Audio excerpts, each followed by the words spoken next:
प्यारे बच्चों, आपने देखा होगा कि ईद उल अज़हा के मौका पर दुनिया भर के मुसलमान कुर्बानी करते हैं और आप सोचते होंगे कि ऐसा क्यों किया जाता है। तो चलिए आज आपको बताते हैं कि इस कुर्बानी के पीछे क्या कहानी और क्या हिकमत छुपी है।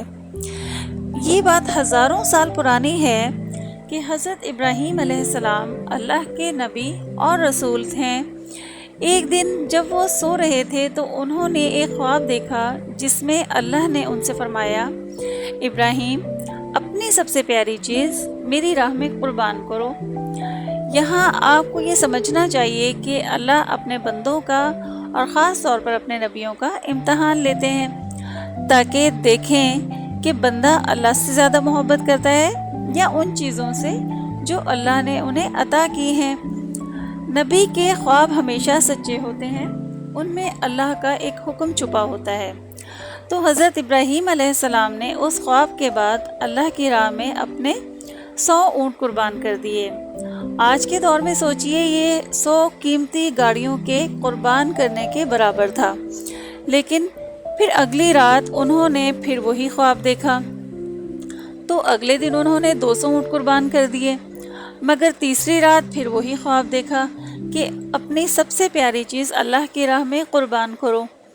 अब हज़रत इब्राहीम अलैहिस्सलाम गहरी सोच में पड़ गए कि आखिर अल्लाह उनसे किस चीज़ की कुर्बानी चाहते हैं। फिर उन्होंने सोचा, दुनिया में मुझे सबसे ज़्यादा प्यारा मेरा बेटा इस्माइल है। आपको बताते चलें प्यारे बच्चों कि हज़रत इब्राहीम अलैहिस्सलाम को पूरी ज़िंदगी दुआओं के बाद 80 साल की उम्र में औलाद नसीब हुई और वो थे उनके प्यारे बेटे हज़रत इस्माइल अलैहिस्सलाम। अब हज़रत इब्राहीम अलैहिस्सलाम समझ चुके थे कि अल्लाह उनसे उनके बेटे की कुर्बानी मांग रहे हैं। ये उनके लिए एक इंतहाई बड़ा इम्तहान था। अगली सुबह उन्होंने अपनी बीवी हज़रत हाजरा से कहा, हमारे बेटे इस्माइल को तैयार करो। हज़रत हाजरा ने अपने बेटे को खुशबू लगाई, अच्छे कपड़े पहनाए और उसे प्यारा सा तैयार कर दिया। हज़रत इस्माइल अलैहिस्सलाम बेटे को लेकर एक पहाड़ी की तरफ रवाना हो गए। वो दिल में ये फ़ैसला कर चुके थे कि अल्लाह का हुक्म पूरा करना है, लेकिन शैतान कहाँ छोड़ने वाला था।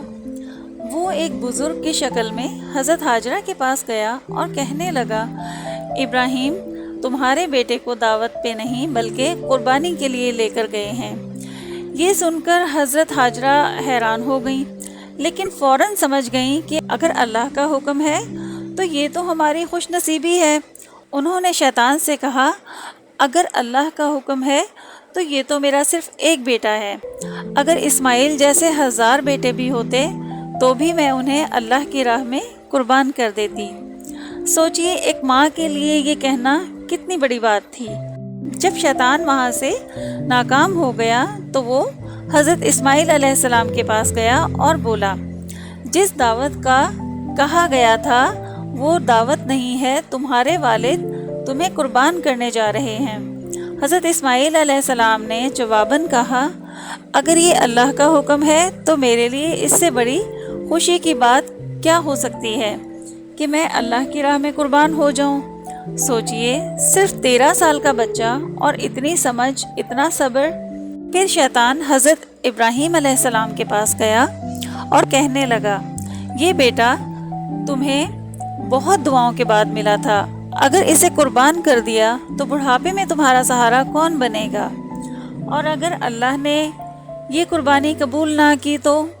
शैतान हर तरीके से उन्हें बहकाने की कोशिश करता रहा, लेकिन हज़रत इब्राहीम अलैहिस्सलाम ने गुस्से में आकर शैतान को पत्थर मार दिया। इसी वजह से जब लोग हज पर जाते हैं तो आज भी शैतान को पत्थर मारते हैं, और ये हज के अहम रुकन में से एक रुकन है।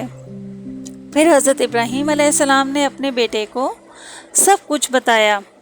हज़रत इस्माइल अलैहिस्सलाम ने कहा, अगर ये अल्लाह का हुक्म है तो बाबा आप मेरी आंखें बंद कर दें और मेरे हाथ बांध दें ताकि आपको दुख ना हो जब आप छुरी चलाएं और आप कहीं रुक ना जाएं। हज़रत इब्राहीम अलैहिस्सलाम ने वैसे ही किया।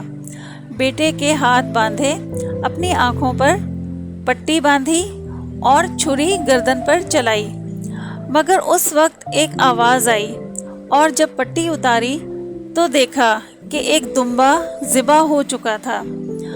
دمبا کہتے ہیں جیسے کہ بکرا، یعنی ایک بڑا بکرا وہاں پر ذبح ہو چکا تھا، اور اسماعیل علیہ السلام مسکراتے ہوئے ان کے سامنے کھڑے تھے۔ تو اللہ نے آسمان سے فرمایا، اے ابراہیم، آپ امتحان میں کامیاب ہو گئے، آپ کی قربانی قبول کی گئی، اور آپ کی یہ سنت قیامت تک یاد رکھی جائے گی۔ اور واقعی ہر سال مسلمان عید الاضحیٰ کے موقع پر یہ سنت ادا کرتے ہیں۔ جو بھی حلال جانور عید کے دن قربان کیے جاتے ہیں ان کا گوشت 3 حصوں میں تقسیم کیا جاتا ہے۔ پہلا حصہ غریبوں اور محتاج لوگوں کو دیا جاتا ہے، دوسرا حصہ رشتہ داروں میں، اور تیسرا حصہ اپنے گھر کے لیے رکھا جاتا ہے۔ تو بچوں، عید الاضحیٰ کے موقع پر ہمیں یہ بات سمجھ میں آتی ہے کہ ہمیں اللہ کے حکم پر پورا یقین رکھنا چاہیے، اور ہم سب کو اپنی زندگی میں چھوٹی چھوٹی چیزیں اللہ کے لیے کرتے رہنا چاہیے، جیسا کہ ہم جھوٹ نہ بولیں، دوسروں کی مدد کرنا، اور اچھے کام ہمیں کرتے رہنا چاہیے۔ تو امید ہے کہ پیارے بچوں، آپ کو عید الاضحیٰ کا کانسیپٹ سمجھ آ گیا ہوگا کہ ہر عید پر ڈھیر مسلمان قربانی کیوں کرتے ہیں۔